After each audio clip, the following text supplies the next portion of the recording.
बंधुगण, बहुत दुख के साथ कहना पड़ रहा है कि आज कोरोना काल में जब देश कोरोना के साथ लड़ रहा है, हमें यह पीसी करना पड़ रहा है। और मुख्यतः यह प्रेस कॉन्फ्रेंस बंगाल में जो स्थिति अभी बन के उभरी है, जिस प्रकार से वहां हिंसा हो रही है, उस विषय को लेकर है।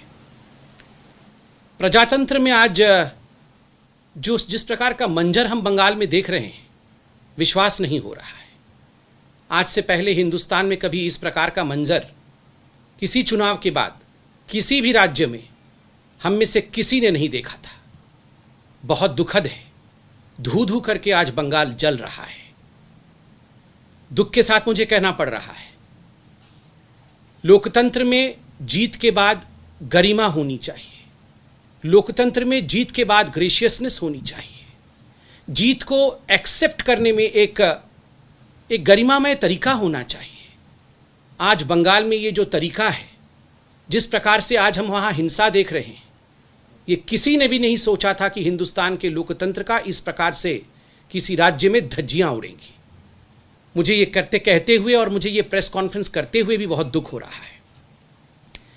बंधुगण, दिल दहलाने वाले दृश्य सोशल मीडिया में, टेलीविजन चैनल्स के माध्यम से हम सभी देख पा रहे हैं। रूह कांप उठती है ऐसे दृश्य देख के। लोगों के घर में आग लगा दिए गए हैं, लोगों के घर तोड़े जा रहे हैं, कार्यकर्ताओं की हत्या की जा रही है, अराजकता सड़क पर पूरी तरह से छा गई है। काले बादल आज बंगाल के ऊपर हिंसा के रूप में मंडरा रहे हैं और संपूर्ण रूप से वहां जो प्रशासन है वो चरमरा गई है, वो समाप्त हो गया है। हमारे कार्यकर्ता हर मिनट हर घड़ी हमारे नेताओं को फोन कर रहे हैं और एक ही गुहार है, हमें बचा लीजिए, हमें बचा लीजिए। हमारे घरों को, हमारे घर वालों को मारा जा रहा है, हमारे साथ हिंसा हो रही है, हमें बचा लीजिए। सबका एक ही गुहार है। और मैं आज यहां स्पष्टतः बता दूं, ये जो कुछ भी बंगाल में हो रहा है, ये स्टेट स्पॉन्सर्ड है। ये स्टेट स्पॉन्सर्ड वायलेंस है। This is state sponsored violence. ये प्रशासन द्वारा स्पॉन्सर्ड हिंसा है, अराजकता है, आगजनी है, बलात्कार है, क्रूरता है। क्या दोष था उन लोगों का जिन लोगों ने एक अलग विचारधारा को चुनने की कोशिश की? बंधुगण, बंगाल में 2.28 करोड़ 2 करोड़ 28 लाख बंगालियों ने, हमारे साथियों ने हमें वोट दिया है।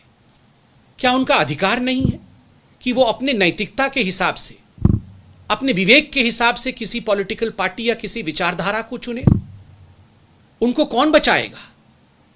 क्या ममता जी की सरकार, क्या बंगाल की टीएमसी की सरकार, क्या वहां की प्रशासन इनके प्रति निष्ठुर रहेगी? क्या इन 2.28 करोड़ बंगालियों का कोई डेमोक्रेटिक, कोई लोकतांत्रिक अधिकार नहीं है? मैं आज सवाल पूछता हूं, क्या गलती थी श्री अभिजीत सरकार की, जो बेलाघाट से आते थे, जिनको मौत के घाट उतार दिया गया? क्या गलती थी श्रीमती शोभा रानी मंडोल की, जो जगदल से आती हैं, एक भारतीय जनता पार्टी के बूथ कार्यकर्ता की? उनका बेटा बूथ में हमारे बूथ एजेंट के नाते काम करता था, इसलिए कल उनको मार मार के मौत के घाट उतार दिया। क्या गलती थी शोभा रानी जी की? क्या गलती थी उत्तम घोष की, जो रानाघाट से आते हैं, दक्षिण से आते हैं, उनकी हत्या की गई? क्या गलती थी मोमिक मोइत्रा की, जो सीताकुची से आते हैं, जो आज वो हमारे बीच में नहीं है? और क्या गलती थी गौरव सरकार की, जो बोलपुर के सदस्य थे, बोलपुर से भारतीय जनता पार्टी के सदस्य थे, उनको मौत के घाट उतार दिया गया। पोस्ट को फॉलो कर रहा था जैसे तमाम हिंदुस्तान फॉलो कर रहा था। अजीत सरकार मरने से पहले उन्होंने पूरा डिस्क्रिप्शन दिया है उनके घर के साथ क्या किया गया। उनके घर के अंदर टीएमसी के गुंडे घुस आते हैं। ये जो अजीत सरकार है, ये कुत्तों के प्रति बड़ी इनकी आसक्ति रही है। जो स्ट्रे डॉग्स होते हैं उनको वो अडॉप्ट करते थे, उनको पालते थे, उनको दूध पिलाना, उनको पाव रोटी खिलाना, किस प्रकार से वो करते थे, एक मानवता का काम करते थे। उन्होंने लिखा है मरने से पहले कि मेरे घर में टीएमसी के गुंडे घुस आए और जो कुत्ते मैंने पाल रखे थे, उस कुत्ते ने छोटे छोटे बच्चे दिए थे, उनको काट दिया, उनको नृशंसता के साथ, उनको क्रूरता के साथ उनको मार दिया। उसके बाद उनके घर में आग लगाई गई और बाद में सड़क में खींच करके उनको लिंचिंग करके बीच सड़क में टीएमसी के गुंडों ने मौत के घाट उतारा।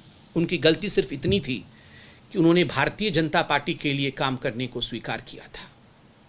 बंधुगण, आज इन्हीं सभी विषयों को ध्यान में रखते हुए जिस प्रकार की क्रूरता बंगाल में हो रही है, भारतीय जनता पार्टी के राष्ट्रीय अध्यक्ष आदरणीय श्री जेपी नड्डा जी आज खुद बंगाल जा रहे हैं और सभी कार्यकर्ताओं से हमें अपील है, आप बिल्कुल ना घबराएं।